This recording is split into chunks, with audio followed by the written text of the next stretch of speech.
ఐటీలో ఎంట్రీ కావాలా? Trainee software engineer గా అజా కోడింగ్ ట్యూటర్ లో 2 వీక్స్ ట్రయల్ పీరియడ్ లో వెంటనే చేరండి.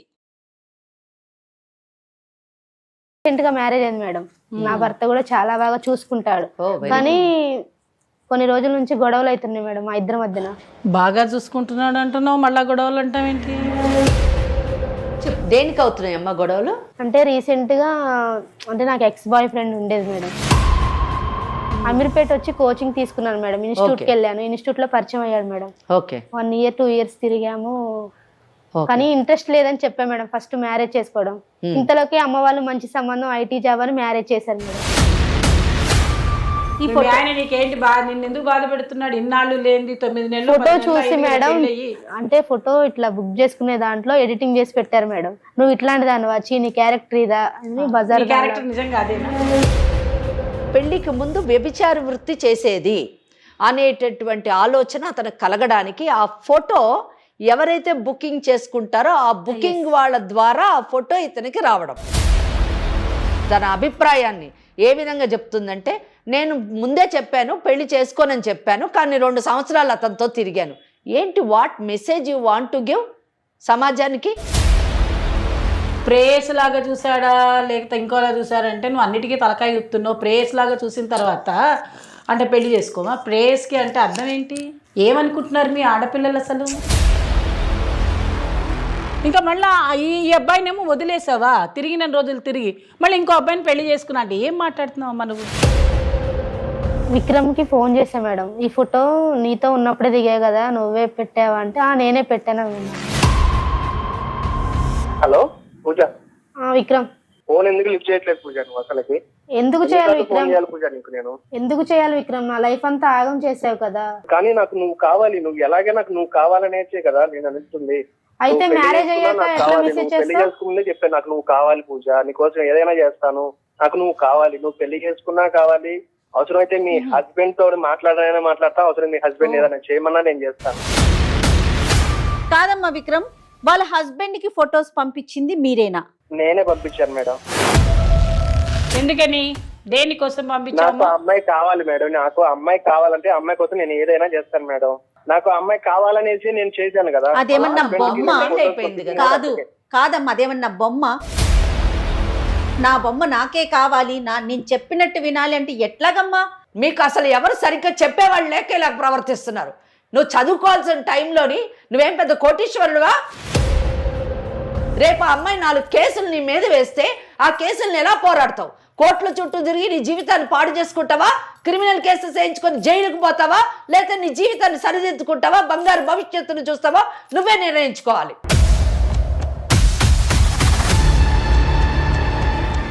నాతో పాటుగా అడ్వకేట్ వెంకటేశ్వరి గారు, అలానే మోటివేషనల్ స్పీకర్, ఫ్యామిలీ కౌన్సిలర్ కల్పవల్లి గారు ఉన్నారు. నమస్తే అమ్మ ఇద్దరికి. నమస్తే అమ్మ. పూజ అనే ఒక అమ్మాయి మన స్టూడియోకి వచ్చింది. పెళ్లి కాకముందు తెలిసి తెలియని తనంలో చేసిన ఒక తప్పు ఇప్పుడు అమ్మాయికి పెళ్ళి అయిపోయింది, దాన్ని వెంటాడుతోంది. నేను తెలియక చేసిన తప్పు వల్ల నేను ఇప్పుడు పెళ్ళి అయిపోయిన తర్వాత కూడా నేను వెనక్కి వెళ్ళలేకపోతున్నా, ముందుకు రాలేకపోతున్నాను. నిజం చెప్పాలంటే నాకు తను చాలించటమే శరణ్యం అన్నట్లుగా మాట్లాడుతూ మన స్టూడియో దాకా వచ్చిందమ్మా. అమ్మ చెప్పు, అసలు నీ సమస్య ఏంటి? మేడం వాళ్ళు ఇద్దరు ఉన్నారు, ఒకసారి మాట్లాడు. నమస్తే మేడం. చెప్పమ్మా. నా పేరు పూజ, నేను నల్గొండ నుంచి వచ్చాను. నాకు రీసెంట్ గా మ్యారేజ్ అయింది మేడం. నా భర్త కూడా చాలా బాగా చూసుకుంటాడు. కానీ కొన్ని రోజుల నుంచి గొడవలు అవుతున్నాయి మేడం మా ఇద్దరి మధ్యన. బాగా చూసుకుంటున్నాడు అంటున్నావు, మళ్ళా గొడవలు అంటావేంటి? దేనికి అవుతున్నాయి అమ్మా గొడవలు? అంటే నాకు ఎక్స్ బాయ్ ఫ్రెండ్ ఉండేది మేడం. బాయ్ ఫ్రెండ్ అంటే ఇన్స్టిట్యూట్ లో పరిచయం మేడం. అమీర్పేట వచ్చి బీటెక్ అయిపోయింది మేడం నాది. ఓకే, చాలా మంది పరిచయం ఉంటారు కదా, మాట్లాడేది పెద్ద తప్పేం కాదు. అమీర్పేట వచ్చి కోచింగ్ తీసుకున్నాను మేడం. ఇన్స్టిట్యూట్కి వెళ్ళాను. ఇన్స్టిట్యూట్ లో పరిచయం అయ్యాడు మేడం. ఓకే, 1 year 2 years తిరిగాము. కానీ ఇంట్రెస్ట్ లేదని చెప్పా మేడం ఫస్ట్ మ్యారేజ్ చేసుకోవడం. ఇంతలోకి అమ్మ వాళ్ళు మంచి సంబంధం ఐటీ జాబ్ అని మ్యారేజ్ చేశారు మేడం. అది మ్యారేజ్ చేశాక 3 months 4 months బాగా హ్యాపీగా ఉన్నా మేడం, నేను నా హస్బెండ్. కానీ ఇంతలోకి తను ఒకటే మెసేజ్లు ఫోన్లు చేస్తున్నాడు మేడం. నా ఎక్స్ బాయ్ ఫ్రెండ్, నాకు నువ్వు కావాలి, నువ్వు లేకపోతే నేను బతకలేను, చచ్చిపోతా అని టార్చర్ చేస్తున్నాడు మేడం. ఇటు పేరెంట్స్ చెప్పుకోలేను, ఇటు హస్బెండ్ చెప్పుకోలేక నాలో నేను నలిగిపోయాను మేడం చాలా. మీరే ఏదో ఒక న్యాయం చేస్తారని వచ్చాను మేడం. ఎందుకు టార్చర్? ఏ విధంగా అంటే అతనికి మీ హస్బెండ్ కి తెలిసిపోయిందా? మేడం మా హస్బెండ్ వాళ్ళ ఫ్రెండ్స్ కి ఫొటోస్ అంటే పంపించాడు మేడం, నా ఎక్స్ బాయ్ ఫ్రెండ్. అంటే ఇట్లా గర్ల్స్ ని బుక్ చేసుకుంటారు మేడం. అలా ఆ విధంగా పంపించి మా హస్బెండ్ వచ్చి నువ్వు ఇలాంటి దానివి అలాంటి దానివి ఒక బజార్ దాని లాగా ట్రీట్ చేసింది మేడం. నా ఎక్స్ బాయ్ ఫ్రెండ్ అసలు మామూలు టార్చర్ కాదు మేడం. అది అసలు ఇటు పేరెంట్స్ చెప్పుకోలేను, ఇటు ఎవరికి చెప్పుకోలేక నాలో నేను నలిగి. ఆ ఫోటో అతనే పంపించాడని నీకు ఎట్లా తెలుసమ్మా? అంటే ఫస్ట్ కోచింగ్ తీసుకునేటప్పుడు దిగాం మేడం. ఆ అతను ఫోటో చూస్తే నువ్వు గుర్తుపట్టావు. ఫోటో మా హస్బెండ్ కి ఎలా వచ్చింది, నువ్వు పంపించావా అని అడిగావా? అంటే దిగింది నేనే మేడం, తెలుసు నాకు. ఇన్స్టిట్యూట్ లో దిగాం మేడం కలిసి. అది ఇట్లా పెట్టేసిండు. మా హస్బెండ్ వచ్చి ఇది నువ్వేనా అని అడిగాడు మేడం. అడిగి నేనే అన్నాను మేడం. నిన్ను బాగా చూసుకుంటున్నాడా నువ్వే అన్నావు. అవును. ఇప్పుడు ఎక్కడి నుంచో ఒక ఫోటో తీసుకొని వచ్చి అది ఎవరైనా మార్ఫింగ్ చేసి ఉండొచ్చు కదా. నువ్వెందుకు వెంటనే మా బాయ్ ఫ్రెండ్ తీసాడని నువ్వు ఎందుకు చెప్పావు? మరి చెప్పేసావు ఆ మాట కూడా? చూస్తుంటే అలా చెప్పావని అని చెప్పలేదు మేడం. అతనే అన్నాడు, చీ నువ్వు ఇట్లాంటి దానివి అట్లాంటి దానివి, నాకు వద్దు, నాకు విడాకులు కావాలని. దేనికి వద్దు? ఫోటోకే వద్దు అంటే అమ్మా ఫోటోకే వద్దు. ఏం చేశాడు అనుకుంటున్నాడు? ఫోటోలోని నువ్వు ఒక్కదానివే ఉన్నావా, ఎవరితోనన్నా నేను ఒక్కదాన్నే ఉన్నాను మేడం. మరి ఒక్కదానివే ఉన్న ఫోటోని ఎందుకు చూసి ఎందుకు ఆయన అనుమానపడుతున్నాడు? అంటే అవి అంటే బాయ్స్ ఉంటారు ఇట్లా బుక్ చేసుకుంటారు కదా అమ్మాయిల్ని, అందులో అట్లా సెట్ చేశాడు మేడం నా ఫోటోని. లేకపోతే ఉత్తిగా అయితే అదే ఒక మాకు ఫోటోకే ఆశ్చర్యంగా నాకు ఉంది. అదే ఏంటి అది ఎందుకు కన్ఫ్యూజన్ గా ఉంది. అదే చెప్పిందమ్మా, చెప్తోంది. తను పాపం చెప్పలేకపోతుంది మన అందరం ముందు. నిజమే కదా. ఒక ఆడపిల్ల ఇప్పుడు నాకు ఆ అమ్మాయిని ఒక సెకండ్ ఆగమ్మ తల్లిప్ప కొంచెం జయతో మాట్లాడతా, నాకే బాధ వస్తుంది. ఇక నువ్వేం చెప్తావు? నీ కళ్ళల్లో నీళ్ళు వస్తుంటే నాకు కూడా నీళ్ళు వస్తున్నాయి. అవునమ్మా. ఇప్పుడు ఆడపిల్లల్ని ఆ పదం వాడలేకపోతున్నాం, ఆ పదం మన నోటితోటి ఉపయోగించుకోలేకపోతున్నాం. సో ఇక్కడ ఏంటంటే భర్తకి ఈమెకి మొదట ఒక ప్రేమికుడు ఉన్నాడు అన్న విషయం తెలియకపోవడం ఒక అదృష్టం. ప్రధానమైనటువంటి అంశం ఇక్కడ ఏంటంటే ఈ అమ్మాయి పెళ్లికి ముందు వ్యభిచార వృత్తి చేసేది అనేటటువంటి ఆలోచన అతనికి కలగడానికి ఆ ఫోటో ఎవరైతే బుకింగ్ చేసుకుంటారో ఆ బుకింగ్ వాళ్ళ ద్వారా ఆ ఫోటో ఇతనికి రావడం. అంటే ఆ వ్యవస్థ నుంచి ఆ ఫోటో వచ్చేసరికి నిజంగా చెప్పాలంటే ఏ వ్యక్తి అయినా కానివ్వండి అసలు నిలువెత్తున కూలిపోతాడు అని చెప్పొచ్చు నిజానికి.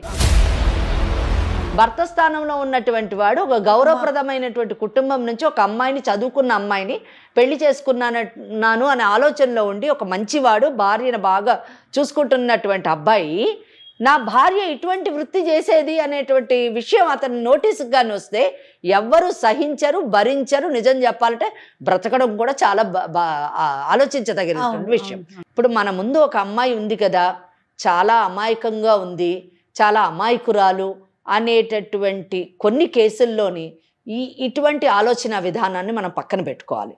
ఎందుకంటే అమ్మాయిలు అమాయకత్వం పక్కన పెడితే వాళ్ళు చేసుకునేటటువంటి చర్యలు, వాళ్ళు చేసేటటువంటి పనులు వాళ్ళ భవిష్యత్తుని ఏ విధంగా నాశనం చేస్తాయి అన్న విషయాన్ని చూస్తున్నటువంటి ప్రేక్షకులకు కూడా తెలియజేయాలి.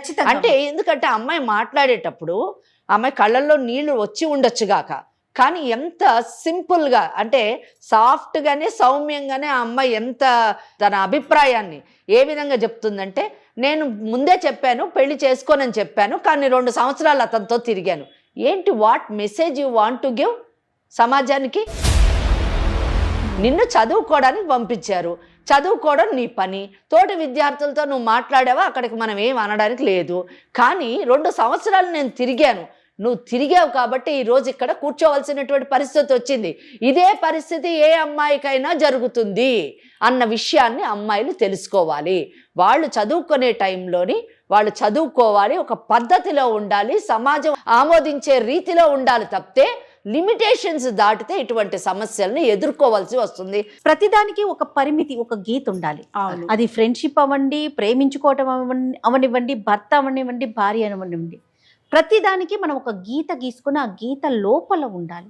ఆ గీత దాటితే ఆ రిలేషన్ అనేది దెబ్బతింటదేమో అనేది నా అభిప్రాయం. అది సో పూజ ఎక్కడ ఉందో చూద్దాం. గీత లోపల ఉందా, గీత దాటిందా? పెళ్లికి ముందు అంటే నువ్వు చదువుకునే రోజుల్లో అతనితో నీకు పరిచయం, నలుగురు ఫ్రెండ్లో అతను కూడా ఒక ఫ్రెండా? ఇంకొంచెం ఎక్కువగా అతను ఫీల్ అయ్యాడా, నువ్వు ఫీల్ అయ్యావా? ఇంకొంచెం ఎక్కువగా తిరిగాం మేడం. అంటే అతనికి నిన్ను పెళ్లి చేసుకోవాలనే ఆలోచన ఉందా? అతనికి ఉంది మేడం, నాకు లేదు. ఫస్టే చెప్పా మేడం, తిరిగేటప్పుడే మ్యారేజ్ ఇంట్రెస్ట్ లేదు అని చెప్పేసి. అమ్మ ఇప్పుడు మేడం వాళ్ళు కానీ నేను కానీ అడిగేది ఒకటి క్లారిటీ. అతను నిన్ను ఒక ఫ్రెండ్ లాగా చూసాడా, ఒక ప్రేయస్ లాగా చూసాడా? ప్రేయస్ లాగే చూసా. నువ్వెలా ఫీల్ అయ్యావు? నేను కూడా ప్రేయస్ లాగే అనుకున్నాను, కానీ మ్యారేజ్ అయితే ఇంట్రెస్ట్ లేదు మేడం. అమ్మ జయ, ఒక్క నిమిషం నేను మాట్లాడు. కాదమ్మా, ఇప్పుడు అమ్మాయి అడుగుతుంది నిన్ను, ప్రేయస్ లాగా చూసాడా లేకపోతే ఇంకోలా చూసాడంటే నువ్వు అన్నిటికీ తలకాయ గుర్తున్నావు. ప్రేయస్ లాగా చూసిన తర్వాత అంటే పెళ్లి చేసుకోమా? ప్రేయస్కి అంటే అర్థం ఏంటి? ఏమనుకుంటున్నారు మీ ఆడపిల్లలు అసలు? కానీ నువ్వేంటి ప్రేయసి అని చూశాడు అని నువ్వే ఒప్పుకుంటున్నావా? ఇంకా మళ్ళీ ఈ అబ్బాయినేమో వదిలేసావా? తిరిగిన రోజులు తిరిగి మళ్ళీ ఇంకో అబ్బాయిని పెళ్లి చేసుకున్నా అంటే ఏం మాట్లాడుతున్నావమ్మా నువ్వు? మరి అసలు నీకే క్లారిటీ లేదు. కాదుమా, తనకి మనసులో లేదు. ఆ విషయం క్లియర్ గా చెప్పి అతను అవాయిడ్ చేయాలి కదా. చెయ్యాలి. ఆ అబ్బాయి అది నీకు పెళ్లి సంబంధం ఫస్టే చెప్పాను మేడం, ఏమని చెప్పి మ్యారేజ్ చేసుకోను వద్దు అంటే. అమ్మ, నువ్వు నీ ఉద్దేశంలో పెళ్లి వేరు, తిరగడం వేరా? పెళ్లి వేరు, ప్రేమించడం వేరు. ఆ అబ్బాయి ప్రేయసిగా అనుకుని తిరిగాడు అంటే ఎంత దూరమైనా పోయి ఉండొచ్చు. నేను ఎందుకు అడగకూడదు. అతన్ని చేసుకోవాలనుకోలేదు? పొజిషన్ లో అడగాల్సిన క్వశ్చన్లను నేను అడగలేను కదా. అదే ఇప్పుడు నలుగురు ముందు అడిగే ప్రశ్నలు కొన్ని ఉంటాయి, నలుగురు ముందు అడగకూడని ప్రశ్నలు కొన్ని ఉంటాయి. ఇప్పుడు ఆ అమ్మాయి అడిగిన దానికి నేను మాట్లాడి కౌంటర్ ఇవ్వడానికి నేను కొంచెం బాధపడుతున్నాను. ప్రేయసి అన్న మాటకి నువ్వు ఓకే అవునమ్మా ప్రేయసిగా చూసారంటున్నావు. అసలు ప్రేయసి అంటే తెలుసా నీకు? మీరు ఆడపిల్లలు ఏమనుకుంటున్నారు? ఏదో మా అబ్బాయి దొరికాడంటే ఏదో లిప్స్టిక్ కొనిస్తాడు, సెల్ ఫోన్ కొనిస్తాడు, బండిలో పెట్రోల్ పోసుకొని తిప్పేస్తాడు. ఇదేనా ప్రేయస్ అంటే? ఇదేనా బాయ్ ఫ్రెండ్ అంటే? ఇలాగే తిరిగేస్తారా? పైగా ఫోటోలు తీసుకున్నాను, నేను ఫోటోలు ఇచ్చాను. ఏంటి జయ ఇదంతా? అందరు అమ్మాయిలాగే నేను కూడా ఫ్రెండ్లీగా కాదమ్మా, ఇప్పుడు ఎవరు వచ్చారు ఇక్కడ దాకా చెప్పు. అందరూ అమ్మాయిలాగా నువ్వు చేస్తున్నావు, కానీ సమస్య నీకు వచ్చింది కదా, అవునా కదా? సరే, ఇంతకీ అసలు ఎందుకు పెళ్లి చేసుకోకూడదు అనుకున్నావు అతన్ని? చెప్పు, ఎందుకు వద్దనుకున్నావు? అతను ముందుగానే ఎందుకు చెప్పావు? అతనికి జాబ్ లేదు, ఏం లేదు, సెటిల్ కూడా కాలేదు మేడం. రైట్, చూసారా? కానీ ఒకటి ఇక్కడ మేడం, ముందుగానే చెప్పానంటుంది ఆమె. డిసైడెడ్ నేను ఓన్లీ ఈయనతో తిరుగుతాను. ముందుగానే చెప్పావు, కానీ ఆ అబ్బాయితో తిరిగావు కదా, వాడికంటే ఆశలు రేకెత్తించావు కదా. తిరుగుతాను కానీ పెళ్లి చేసుకోను. Before studying. అమలు, అప్పుడు తిరిగేటప్పుడు మాత్రం అబ్బాయికి డబ్బులు ఉన్నాయా? లేవు మేడం. మరి ఎలా తిరిగేవాడు? మరి పెట్రోల్ పోసుకొని పాపం బండి వేసుకొని తిరగాలిగా. మరి అబ్బాయికి కాస్త ఏమైనా ఉన్నాయా? ఇప్పుడు డబ్బు లేకపోతే పెళ్లి చేసుకోలేదు అన్నావు, తిరగడానికైతే ఏమైనా ఉన్నాయా? మరి పార్ట్ టైం ర్యాపిడో నడిపించి వాడితోనే బైక్ నడిపేది మేడం. ఓహో, బైక్ నడిపిస్తాడు కాబట్టి హాయిగా ర్యాపిడో నువ్వు కూడా బుక్ చేసుకున్నావా? ఈ అమ్మాయి కూడా నాకు ఈ సమయంలోని నా అవసరాలు తీరుస్తున్నాడు అనే ఆలోచనతో భవిష్యత్తులో పెళ్లి చేసుకుంటే నా బాధ్యత కూడా స్వీకరిస్తాడు అనే ఆలోచన ఉండాలి. ఆ ఇంట్రెస్ట్ లేనప్పుడు నీకు అంతకంటే కంఫర్టబుల్ లైఫ్ కావాలని అన్నప్పుడు నువ్వు తిరగకూడదు. ఎందుకంటే నీకు వేరే అబ్బాయి జీవితం పాడు చేసే హక్కు లేదు, అంతే కదా. అది తప్పది. బాగానే ఉంది ఆ అబ్బాయి ర్యాపిడో, మంచిగా నీకు కంఫర్ట్స్, హ్యాపీగా నిన్ను తిప్పుతున్నాడు, అన్నీ బాగానే చేస్తున్నాడు, మంచిగా తిరుగుతున్నావు, మంచిగా ఒక ట్యాగ్ కూడా పెట్టుకున్నావు. ఆ అబ్బాయి పేరేంటన్నావు? విక్రమ్ మేడం.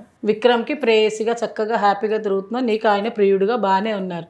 అంతేనా? ఇంకా అంతేనా? ఇంకేమన్నానా? ఇంకా కొంచెం ఇక నేను ఒక స్టెప్ కూడా దాటావా? చెప్పలేను మేడం ఇక ఇవన్నీ.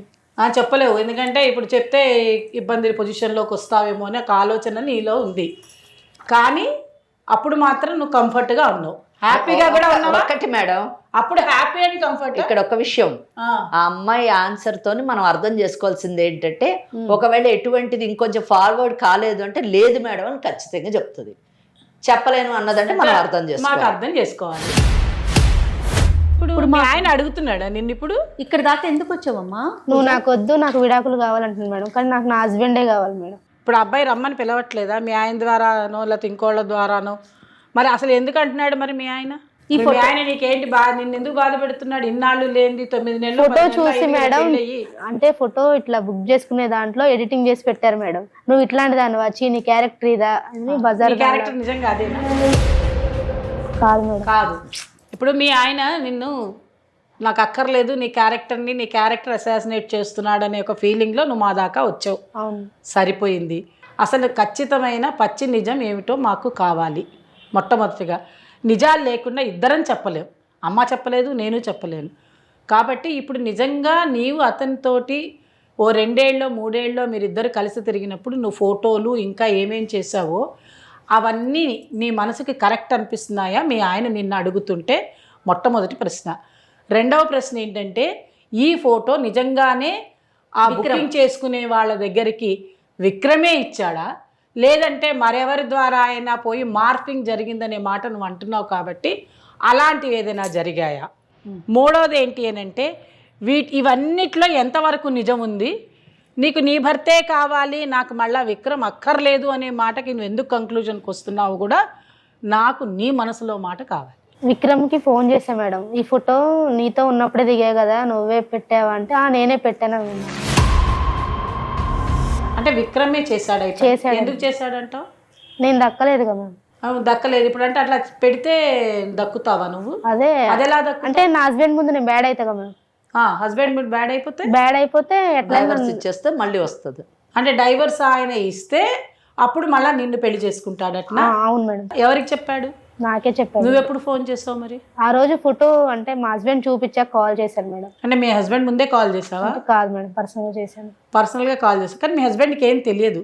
అసలు విక్రమ్ విషయమే తెలీదా మీ హస్బెండ్? తెలియదు మేడం. అది అదృష్టం. నాకు నా భర్తే కావాలి మేడం, ఎందుకంటే అతను చాలా బాగా చూసుకుంటున్నాడు. ఇప్పుడు విడాకులు కావాలి, నువ్వు నాకు వద్దు అంటున్నాడు మేడం. ఆయన దృష్టిలో నేను బ్యాడ్ అయిపోయినా. నేను 2 సంవత్సరాలు తిరిగాను, పెళ్ళి మాత్రం చేసుకోవద్దు అనుకున్నాను అని చెప్పేసి ఈ అమ్మాయి చెప్పడము, దానివలన దాని యొక్క ప్రభావం ఆ పిల్లోడి మీద, అంటే ఎవరు విక్రమ్ మీద పడ్డము, అతని జీవితం తప్పకుండా ఒక మానసిక శోభకు లోనై తప్పకుండా పిల్లోడు చాలా అస్తవ్యస్తం అయ్యి ఉండొచ్చు తప్పకుండా. అంటే ఎంత ఫ్రస్ట్రేట్ అయితే ఆ పిల్లోడు తన ఆఖరికి చేసుకున్నటువంటి పెళ్ళిని కూడా చిందరవందర చేసి దాన్ని పాడు చేసి మళ్ళీ తను ఆ ప్రేయసిని దక్కించుకోవాలి అనే ఆలోచన కలగడం మనం నిజంగా కొంచెం ఆలోచించదగిన విషయం. కానీ ఇక్కడ ఈ అమ్మాయి సెకండ్ ఫేజ్ వచ్చేసరికి చేసుకున్నటువంటి పెళ్ళినే కాపాడుకోవాలి. ఫస్ట్ ఫేజ్లో షీఈస్ నాట్, అక్కడ ఆమె ఏమాత్రం కూడా నీతివంతంగా లేదు, ఆమె ఎక్కడ కూడా మారల్ వాల్యూస్ని పాటించలేదు, ఎక్కడ కూడా ఆమె కమిట్మెంట్ లేదు, అల్లాటప్పాగా చిందరవందరగా ఏదో ఆ లైట్గా లైఫ్ని తీసుకుంది. కానీ ఎప్పుడైతే పెళ్లి చేసుకుందో తన భర్త యొక్క ప్రేమను చవి చూసిన తర్వాత అక్కడ బాధ్యతాయుతంగా మారి పెళ్ళి అనేటటువంటి ఇన్స్టిట్యూషన్ పట్ల రెస్పెక్టబుల్గా ఉండి నా భర్తని నేను కాపాడుకోవాలి, నా కుటుంబాన్ని నేను కాపాడుకోవాలి, నాకు పెళ్ళి అనేటటువంటి బంధాన్ని నేను కంటిన్యూ చేయాలి అని అనుకోవడం చాలా గొప్ప విషయం. సో ఇక్కడ తను ఈరోజు సుమన్ లీగల్ అడ్వైస్ కార్యక్రమానికి వచ్చి నా కుటుంబాన్ని పరిరక్షించండి, నా భర్త నాతో ఉండేటట్టు చూడండి, నా సంసారాన్ని చక్కబెట్టండి అని అడగడం చాలా హర్షణీయం. అయితే ఇక్కడ మనము ఆ పని చేసేటటువంటి అవకాశం కూడా మనకుంది.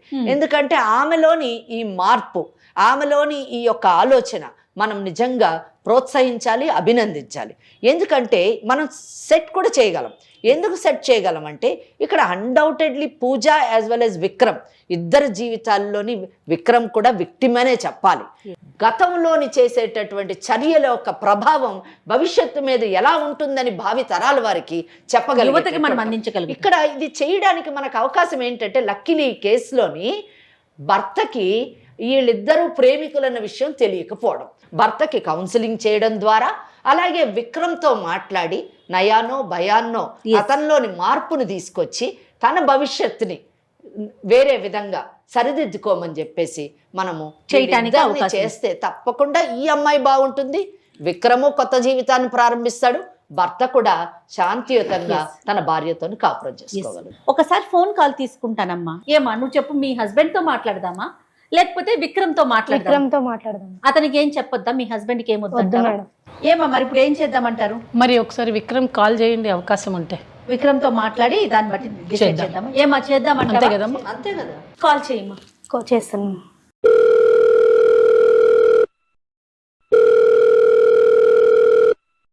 హలో పూజ.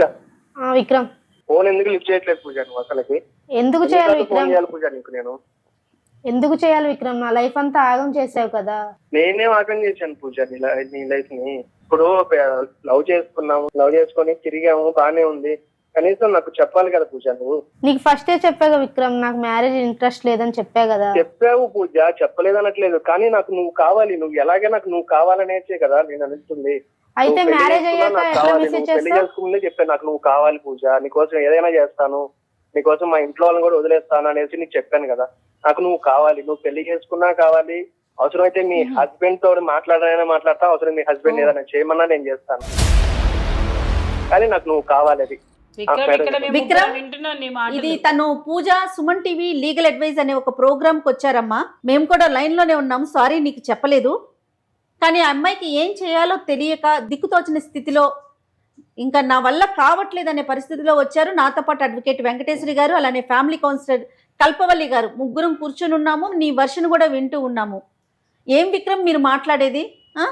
కరెక్టేనమ్మా నువ్వు మాట్లాడేది? ఒక పెళ్ళైన పిల్లని ఇలా సతాయించొచ్చా? మేడం అలా కాదు, నేను కూడా మీ షో చూస్తాను మేడం. ఇప్పుడు నాకు కూడా మీరు న్యాయం చేయాలి కదా మేడం. తప్పకుండా న్యాయం చేస్తామమ్మా. విక్రమ్, హలో మేడం, విక్రమ్, చెప్పండి మేడం. ఇక్కడ ఫ్యామిలీ కౌన్సిలర్ ని మాట్లాడుతున్నా నాన్న. ఇప్పుడు మీరిద్దరు ఆ అమ్మాయికి పెళ్లి కాకముందు చక్కగా స్నేహితులు, ఏ తప్పు లేదు, నువ్వు మాట్లాడినవన్నీ 100% కరెక్టే. నీకు ఇంటెన్షన్ ఉన్నది పెళ్లి చేసుకోవాలని, నీకు ఇంటెన్షన్ ఉన్న మాట కరెక్టే. తను మాత్రం మొదటి నుంచి ఏంటంటే నువ్వు ఒక చక్కటి స్నేహితుడిగా ఉండాలనే కోరికలోనే ఉన్నది, అలాగే నీతోటి ఉన్నది. పెళ్లి చేసుకోవడానికి ఇష్టంగా లేదు. సరే 2 ఏళ్ళు మీరిద్దరు హాయిగా తిరిగారు. అనుకున్నాను కదా మేడం. మీరు అనుకున్నారు కానీ తను అనుకోలేదు కదమ్మా. అదే కనుక మీరు అప్పుడే పెళ్లి చేసుకొని ఉంటే అది వేరే విషయం ఉండేది. సరే అప్పుడు మీకు ఏ అవకాశాలు మీకు లేకపోబట్టి మీరు చేసుకోలేదు. దానికి నేనేం అనట్లు, అయిపోయిన భాగవతం గురించి నేను మాట్లాడతాను. కాదమ్మా, ఇక్కడ నేను అడ్డొస్తున్నాను అనుకోవద్దు. ఆ అమ్మాయి నాకు ఇష్టం లేదు అని చెప్పినా కూడా నువ్వెందుకు కంటిన్యూ చేశారు విక్రమ్? మీరు ఎందుకు కంటిన్యూ చేశారు మరి? ఆ అమ్మాయికి ఏమో ఇష్టం లేదు. ఎంత డబ్బులు ఖర్చు పెట్టాను అనుకుంటున్నారు మేడం? డబ్బులు కోచింగ్ అయిపోయిన తర్వాత ర్యాపిడో నైట్ అంతా ర్యాపిడో కొట్టేసుకొని అమ్మాయికి షాపింగ్ కానీ సినిమాలకు కానీ ఎన్ని చోట్లగానే తిప్పాను అనుకుంటున్నారు అమ్మాయి. అవన్నీ కరెక్టేనమ్మా, కానీ అమ్మాయి నాకు నీతో పెళ్లి ఇష్టం లేదనే విషయం నీకు చెప్పిందా చెప్పలేదా? అది నిజం చెప్పండి. ఆ అమ్మాయికి హాస్టల్ ఫీజులు కూడా నేనే కట్టాను మేడం. ఎన్నోసార్లు కట్టాను, అడగండి అమ్మాయిని. అదేనమ్మా మీరు కట్టారు. నాకు ఆ అమ్మాయి కావాలి మేడం. అలాగే అందుకనే నేను అంటే నువ్వు డబ్బులు ఖర్చు పెట్టానని చెప్పి ఆ పిల్లని కావాలనుకుంటున్నట్టు అనిపిస్తా ఉంది. ఇది కరెక్టేనా విక్రమ్? అమ్మాయి క్లియర్ గా చెప్తాంది కదా మేడం. అమ్మాయి ఇష్టం ఉండబట్టే కదా నేను ఖర్చు పెట్టింది డబ్బులు. ఇష్టం లేకపోతే అంత డబ్బులు ఎవరు కష్టపడి ఖర్చు పెట్టరు కదా మేడం. నీకు ఇష్టమేనమ్మా, తనకి అలా కాదమ్మా జయ. ఇక్కడ ఏం జరిగిందంటే అతన్ని కూడా మనం తప్పు పట్టడానికి వీల్లేదు. కారణం ఏంటంటే ఇద్దరు హాయిగా సరదాగా తిరిగారు, కానీ ఆ అబ్బాయి ఒక బాధ్యతగా తిరిగాడు. ఆ బాధ్యత ఏమిటి అని అంటే ఈ అమ్మాయిని పెళ్లి చేసుకోవాలి, చక్కగా తనకి కావలసినటువంటి విధానాలన్నీ చూశాడు. హాస్టల్ ఫీజు కట్టడమే కానీ మంచి చెడు అన్ని చూశాడు. సరే పెళ్లి చేసుకోవాలనుకున్నాడో చేసుకోలేదు అనుకున్నాడో ఆ తర్వాత రెండో మాట. ఇద్దరు సంతోషంగా తిరిగారు. ఆ అమ్మాయికి కావాల్సిన విషయాలన్నీ అబ్బాయి చూశాడని క్లియర్గా మీతో చెప్తున్నాడు, మనందరం వింటూనే ఉన్నాము. కానీ అదృష్టవశాత్తు దురదృష్టవశాత్తు ఈ పిల్ల మాత్రం ఆ అబ్బాయిని పెళ్లి చేసుకోనన్నమాట మొదటి నుంచి మైండ్లో స్థిరంగా పెట్టుకున్నట్టుంది. తల్లిదండ్రులు చూపించినటువంటి పెళ్లి చేసుకుంటాను వెళ్ళి, కానీ ఆ అబ్బాయికి చెప్పలేదు అన్నాడు ఫస్టే. తనకి ఒక మాట చెప్పలేదు, నాకే విషయం తెలియదు. అబ్రప్ట్గా వదిలేసింది ఆ అబ్బాయిని. రోడ్డు మీద వదిలేస్తే తన జీవితం పాడైపోయింది. అందరూ ఏమనుకుంటారంటే డబ్బుతోటే జీవితం అనుకుంటారు. డబ్బే కాదు, మానసిక సంఘర్షణ అనేది డబ్బు కన్నా 1000 రెట్లు ఎక్కువ. ఎందుకంటే మెంటల్ యాగనీని ఎవరు తీర్చే పరిస్థితి కాదు. అలాంటి పరిస్థితిలో ఆ అబ్బాయి ఇబ్బంది పడ్డాడు. కానీ ఇప్పుడు ఏంటంటే ఈ అమ్మాయి పెళ్లి చేసుకుని ఒక అబ్బాయికి భార్య అయిపోయింది. కాదమ్మా విక్రమ్, ఇప్పుడు మేడం చెప్పింది అంతా విన్నారు మీరు. వాళ్ళ హస్బెండ్ కి ఫొటోస్ పంపించింది మీరేనా? నేనే పంపించాను మేడం. ఎందుకని, దేనికోసం పంపించాను? నాకు అమ్మాయి కావాలి మేడం. నాకు అమ్మాయి కావాలంటే అమ్మాయి కోసం నేను ఏదైనా చేస్తాను మేడం. ఏదైనా చేసేవాడు త్యాగం చేయాలి. అది ఎందుకంటే నువ్వు ప్రేమించిన వాడైతే ఆ అమ్మాయి బాగుండాలని కోరుకోవాలి కాదు కదా. నాకు అమ్మాయి కావాలనేసి నేను చేశాను కదా. అదేమన్నా బొమ్మ అయిపోయింది కదా. కాదమ్మా అదేమన్నా బొమ్మ? నా బొమ్మ నాకే కావాలి, నేను చెప్పినట్టు వినాలి అంటే ఎట్లాగమ్మా విక్రమ్? ఆమె ఒక మనిషి అమ్మా, దానికి ఒక మనసు. ఒక మాట విను విక్రమ్, మా ఇంట్లో కూడా కాదనుకుని కూడా ఆ అమ్మాయి కోసం ఎంత చేశాను కాబట్టి అమ్మాయిని పెళ్ళైనా కూడా వదులుకోలేకపోతున్నాను. ఇద్దరు ఎక్స్ట్రీమే. నేను తిరుగుతాను పెళ్లి చేసుకున్ననేది ఆ అమ్మాయి, తిరుగు నన్ను పెళ్లి చేసుకోపోయినా పర్వాలా, నీ వర్షం నువ్వు నాకు చెప్పినా పర్వాలా, కానీ నువ్వే కావాలని ఇద్దరు ఎక్స్ట్రీమే ఆలోచిస్తున్నారు కదమ్మా. కాదు విక్రమ్, ఒక మాట, నేను లీగల్ అడ్వైజర్ కార్యక్రమంలోని లాయర్ వెంకటేశ్వరిని మాట్లాడుతున్నాను. నిజానికి సాధారణంగా ఇటువంటి కేసుల్లోని నేను కొంచెం ఇమోషనల్గానే స్పందిస్తాను. కానీ ఈ కేసు వింటున్న మొదటి నుంచి కూడా నీ పట్ల నాకు కొంచెం సానుభూతి ఉంది. ఎందుకు సానుభూతి ఉంది అంటే ప్రథమ స్థాయిలో ఎక్కడ కూడా నీ తప్పు లేదు. నువ్వు ఆ అమ్మాయిని చాలా జెన్యూన్గా, పూజాని చాలా జెన్యూన్గా ప్రేమించావు. ఆమె గురించి నిజానికి నువ్వు ఎన్ని పనులు చేయాలో అన్ని పనులు చేసావు. అక్కడ నీకు నీ త్యాగం కనిపిస్తుంది. నీ ఆలోచన కూడా చాలా గొప్పది. ఏంటంటే ప్రేమించడమే కాదు, పెళ్లి చేసుకోవాలి, ఆమెకు ఒక గౌరవప్రదమైనటువంటి స్థానాన్ని నీ జీవితంలో కలిగించాలి అనుకోవడం కూడా హర్షణీయం. కానీ రెండవ స్థాయికి వచ్చినప్పుడు, అంటే ఆ అమ్మాయి పెళ్ళి అయిన తర్వాత ఆమె నాకు కావాలి అని కోరుకోవడం మాత్రం కరెక్ట్ కాదు. First mistake. అది ఎలాగైనా పొందాలి, నయానో భయానో ఆమె జీవితం నాశనం చేసైనా నేను దక్కించుకోవాలి అన్నది ఇంకా క్షమించరానటువంటి నేరం. అంటే నువ్వు మొదట ఒక ప్రేమికుడిగా ఉన్నప్పుడు నువ్వు చూపించినటువంటి గొప్ప లక్షణాలు, నీ ఒక హీరో అప్పుడు నిజం చెప్పాలంటే. ఈరోజు ఆఫ్టర్ మ్యారేజ్, ఆ అమ్మాయి మ్యారేజ్ తర్వాత నువ్వు ఆమెకు ఒక విలన్ లాగా మారిపోయి ఆమె నిన్ను తన భర్తని వదిలి నిన్ను పెళ్లి చేసుకుంటుంది అని అనుకోవడం ప్రథమ తప్పు. రెండోది, ఒకవేళ పెళ్లి చేసుకున్నా నువ్వు బలవంతంగా వాళ్ళని విడగొట్టి నువ్వు పెళ్లి చేసుకున్నా ఆమె నీకు కమిటెడ్గా ఉంటుంది అని అనుకోవడం రెండో తప్పు. నిజం చెప్పాలంటే ఆ అమ్మాయికి కమిట్మెంట్ అన్నది లేదు, కమిట్మెంట్ అన్నది లేదు. ఆ అమ్మాయి లేకుండా నేను బ్రతకలేను మేడం. ఇప్పటిదాకా నేను అమ్మాయి కోసం ఎన్నో సార్లు సూసైడ్ అటెంప్ట్ చేశాను, చేతులు కోసుకున్నాను. చివరికి నాకు ఏది తెలియక ఈ పని చేయాల్సి వచ్చింది. అవన్నీ నీ ప్రాబ్లమ్స్. అలాగైనా వదిలేస్తాడు, అప్పుడైనా ఒంటరిగా ఉంటది, నేను అలాగైనా పెళ్లి చేసుకున్నాను అనేది అనుకున్నాను మేడం. అవన్నీ నీ ప్రాబ్లమ్స్, నీ తప్పులు. ఎందుకంటే నువ్వు ప్రేమించడం తప్పని నేను అనను, అలాగే నువ్వు ఆ అమ్మాయితో నీ హద్దు మీరు తిరగడం తప్పని నేను అనను, నువ్వు ఆ అమ్మాయికి ఖర్చు పెట్టింది తప్పని అనను. కానీ ఆ అమ్మాయి నిన్ను పెళ్లి చేసుకోను, కేవలం తిరుగుతాను అని చెప్పినప్పుడు ఆ అమ్మాయి క్యారెక్టర్ ఏంటి, ఆమె పర్సనాలిటీ ఏంటి అని అసెస్ చేయకపోవడం నీ తప్పు. అర్థమైందా? ఆమెకి మొదటే కమిట్మెంట్ లేదు. అటువంటి కమిట్మెంట్ లేని అమ్మాయి గురించి నేను చేతులు కోసుకున్నా, ఇప్పుడు ఆమె జీవితాన్ని నాశనం చేస్తా అంటే చూస్తూ ఎవరు ఊరుకోరు. బాగా గుర్తుపెట్టుకో. నేను ఇంతసేపు నీకు చాలా సౌమ్యంగా మర్యాదగా చెప్పాను.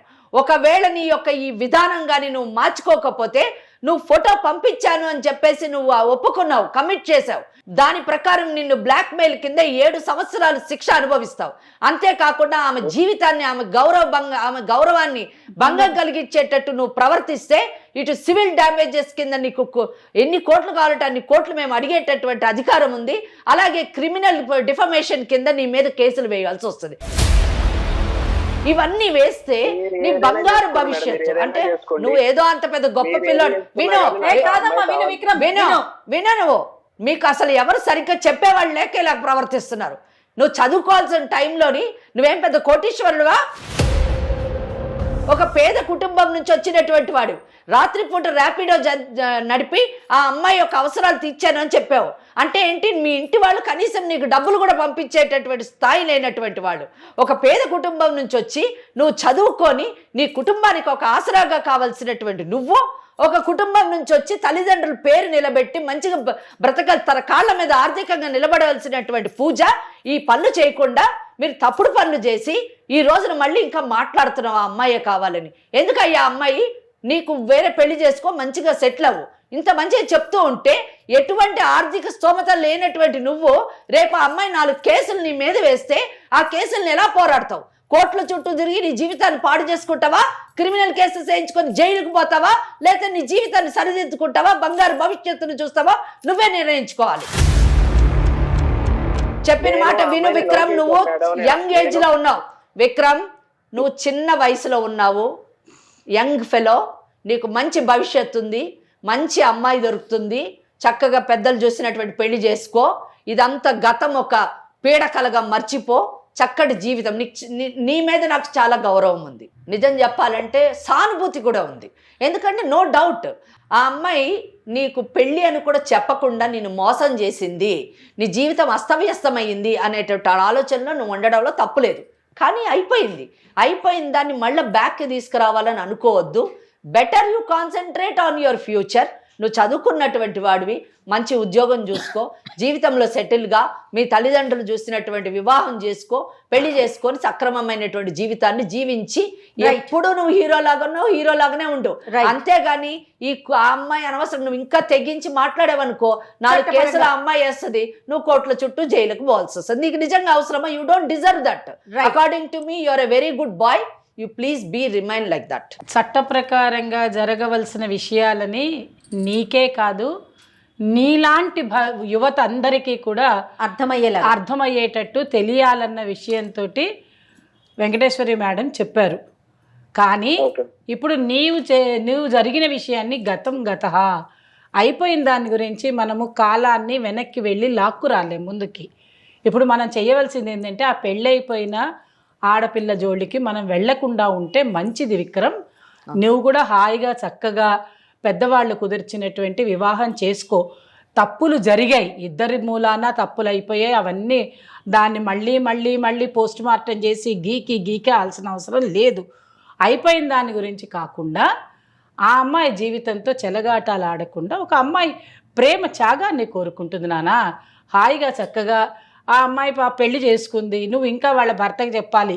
ఏమని చెప్పాలి? చక్కగా చూసుకోమని చెప్పాలి. అదేదో ఒకవేళ నిన్ను అడిగితే. కానీ ఆ అమ్మాయి సమర్థించుకునే వ్యవహారం ఆ అమ్మాయిలో ఉన్నది, వాళ్ళ పెద్దవాళ్ళందరూ ఉన్నారు. మాలాంటి కౌన్సిలర్స్ దగ్గరికి భార్యాభర్త వస్తే మేము కౌన్సిలింగ్ చేస్తాము. కానీ ఆ అమ్మాయి జోలికి ఇక ముందు రోజుల్లో పోవద్దు. మగపిల్లలైనా ఆడపిల్లలైనా ఎవరి హద్దుల్లో, ఇందాక జయ మేడం అదే చెప్పింది, ఎవరి హద్దుల్లో వాళ్ళు ఉంటే మంచిది. హద్దులు దాటి ఎవరు ప్రవర్తించకండి, భవిష్యత్తుని పాడు చేసుకోవద్దు. ఒక 2-3 రోజుల్లో విక్రమ్ వచ్చి మిమ్మల్ని కలవాల్సిందే. కలవాలి. అది ఇక్కడ పూజ మీ వారిని కూడా తీసుకొని రా, మీ ఇద్దరికి కూడా కౌన్సిలింగ్ చేస్తేనే మీరిద్దరు హాయిగా ఉంటారు. ఇది ఒక్క రోజులో అయిపోయేది కాదు. మనసులు అన్నీ చికాకు పడి ఉన్నాయి కాబట్టి ఆడపిల్లలైనా సరే మగపిల్లలైనా సరే ఎవరి హద్దుల్లో వాళ్ళు ఉండాలి. అంతే. నువ్వు చేసిన దానికి నువ్వు కాస్త ఎప్పుడు కూడా ఎలా ఉండాలంటే పశ్చాత్తాపం అనేది జీవితంలో ఉండాలి. రైట్. ఎనీహౌ విక్రమ్ విన్నాడు, ఆలోచిస్తున్నాడని నేను అనుకుంటున్నాను. చెప్పాడు కదా అమ్మ, నాకు విక్రమ్ మీకు నేను నెంబర్ షేర్ చేస్తాను, ఒకసారి కలుద్దురు కానీ. Okay Vikram? Okay madam. Right మా, రైట్. Thank you. పూజ, ఇక నువ్వు కూడా చాలా జాగ్రత్తగా ఉండాలి. మేడం అన్నట్లుగా పశ్చాత్తాపం అనేది చాలా అవసరం అమ్మా. ఓకేనా? నీ భర్తకు అనుగుణంగా మంచిగా నువ్వు ఉండు. Thank you. రైట్ అమ్మా. థ్యాంక్ యూ అమ్మా. నమస్తే. ఇండియాలోనే మొట్టమొదటిసారిగా కరక్కాయ ద్వారా ఆర్గానిక్ హ్యాండ్ బ్లాక్ ప్రింట్ లో అందిస్తున్న ఏకైక స్టోర్ మన కలంకారీ.